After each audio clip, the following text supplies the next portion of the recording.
Assalamualaikum warahmatullahi wabarakatuh. Selamat pagi, salam sejahtera bagi kita semuanya. Shalom, Om Swastiastu, Namo Buddhaya, dan salam kebajikan.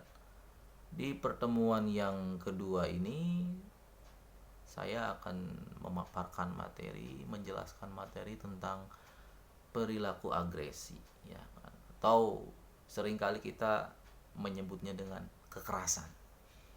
Nah, secara definisi, agresi itu adalah perilaku dengan tujuan untuk melukai, baik secara fisik maupun psikis. Ya, secara fisik berarti misalnya memukul, mencubit, ya, mencubit itu udah agresi, memukul itu udah agresi, menampar, ya kan.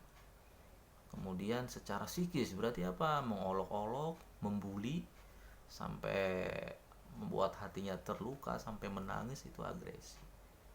Melakukan penyerangan, nah itu, bahkan sampai ke membunuh, nah itu agresi. Jadi berarti dilakukan dengan cara sengaja, ya, dengan maksud untuk menyakiti orang lain baik secara fisik maupun psikis, baik verbal maupun non verbal, ya kan. Biasanya tujuannya untuk siapa sih? Tujuannya tidak hanya untuk diri sendiri, tetapi untuk orang lain dan lingkungan yang ada di sekitarnya. Kan itu. Nah, agresi ini ibaratnya salah satu respon, ya, respon terhadap stresor yang dihadapi oleh seseorang. Karena rentan terhadap stres, sehingga responnya adalah melakukan tindakan agresi, melakukan penyerangan. Kesel misalnya, ya, si A kesel banget karena udah nilainya anjlok, IPK-nya anjlok, diputusin pacarnya, agresi. Temennya yang jadi kambing hitam, yang menjadi pelampiasan, gitu. Dilempar misalnya, lempar pakai buku aja, ya, sakit juga kalau pakai buku. Nah, respon ini biasanya bisa menimbulkan kerugian, ya, baik pada diri sendiri, orang lain maupun lingkungan. Nah, melihat dampak dari kerugian yang ditimbulkan, makanya penanganan klien atau pasien perilaku kekerasan ini biasanya harus dilakukan secara tepat, ya kan. Secara tepat, cepat, oleh tenaga profesional, gitu. Harus dilakukan secara tepat dan cepat. Kemudian, agresi itu adalah bisa juga dimaknai sebagai reaksi kemarahan, ya, kekecewaan yang sangat tinggi atau ketakutan, panik, ya, gitu. Nah, makanya individu yang melakukan tindakan agresif, ya, berarti pelakunya adalah agresif, tidak mempedulikan hak orang lain. Masa bodoh, bodoh amat. Itu biasanya. Makanya bagi individu itu, hidup ini adalah medan peperangan. Nah, ini sekarang yang lagi viral nih, ya, Rusia Ukraina. Mungkin kalau dilihat dari konteks agresi berarti reaksi kemarahan, reaksi kekecewaan. Ya, lihat siapa yang kecewa kan di sini. Atau keduanya sama-sama kecewa. Ya udah, yang penting adakan pertempuran, medan peperangan dalam konteks agresi, ya. Ini. Biasanya perilaku kekerasan ini dilakukan oleh individu yang agresif untuk menutupi kurangnya rasa percaya diri kita, biasanya itu. Nah, ada berbagai faktor yang memengaruhi perilaku agresi. Yang pertama adalah faktor biologi, ya. Biologi ini mesti selalu diletakkan di pertama biasanya, ya, faktor biologis. Ini bisa juga disebut sebagai teori dorongan naluri atau instinctual drive theory. Berarti perilaku kekerasan itu disebabkan oleh suatu dorongan kebutuhan dasar yang sangat kuat, ya kan? Kemudian ada juga psikosomatik teori. Misalkan pengalaman marah adalah akibat dari respon psikologis terhadap stimulus eksternal maupun internal maupun lingkungan.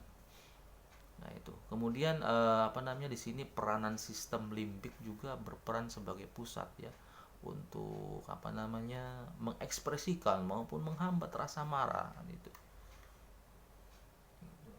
Kemudian ada juga teori frustasi agresi atau frustration aggression theory atau teori agresi frustasi.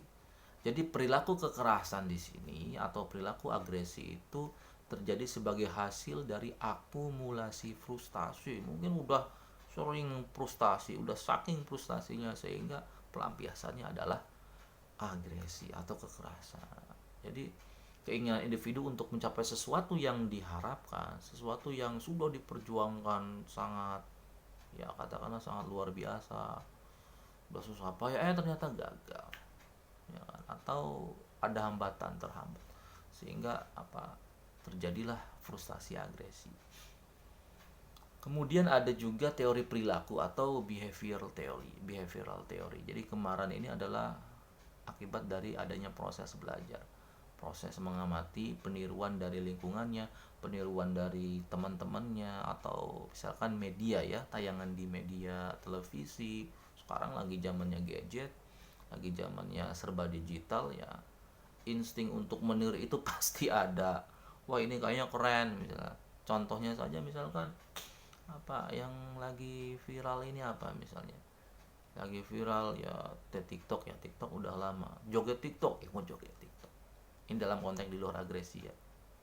Nah apalagi perilaku agresi, maraknya misalnya aksi pembegalan ya kan, perampokan, penjamretan sekarang lagi marak di Bekasi ini luar biasa. Tiap hari beritanya tentang kejahatan ya, tentang kriminal. Lah itu akibat adanya peniruan. Peniruan dari siapa ya? Dari tayangan televisi, apalagi di situasi transisi ya, sekarang situasi transisi pandemi menuju endemi itu, sehingga rentan melakukan tindakan agresi atau perilaku agresi. Kemudian teori eksistensi atau eksistensial teori. Jadi tingkah laku adalah kebutuhan dasar manusia. Ini hampir mirip dengan teori humanistiknya Maslow ya kan. Jadi ada kebutuhan dasar itu. Kenapa? Karena kebutuhan dasar manusia tidak bisa dipenuhi dengan baik ya kan, melalui apa namanya perilaku konstruktif, maka individu memenuhinya dengan berperilaku destruktif, dengan berperilaku merusak seperti itu ya. Kemudian apa namanya, ada juga faktor sosial kultural atau faktor sosial budaya di sini. Lingkungan sosial akan mempengaruhi sikap individu dalam mengekspresikan marah. Gitu. Biasanya kalau lingkungan sosialnya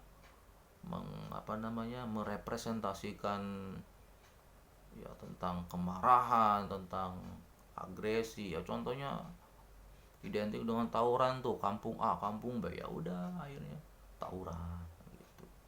Kemudian norma budaya juga mendukung individu untuk apa namanya merespon secara asertif atau agresi ya kan. Ada misalkan di berbagai budaya tertentu ya, misalnya udah senggol dikit wah bacok, nah misalnya, atau ya udah lu udah gangguin anak gue gitu, satu RT di bawah biasanya gitu. Nah itu, ini berkaitan dengan faktor sosiokultural atau faktor budaya dan sosial.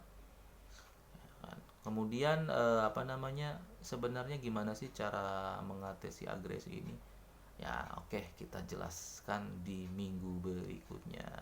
Oke, selamat pagi. Saya kira itu saja yang bisa saya sampaikan. Kurang lebihnya mohon maaf. Assalamualaikum warahmatullahi wabarakatuh.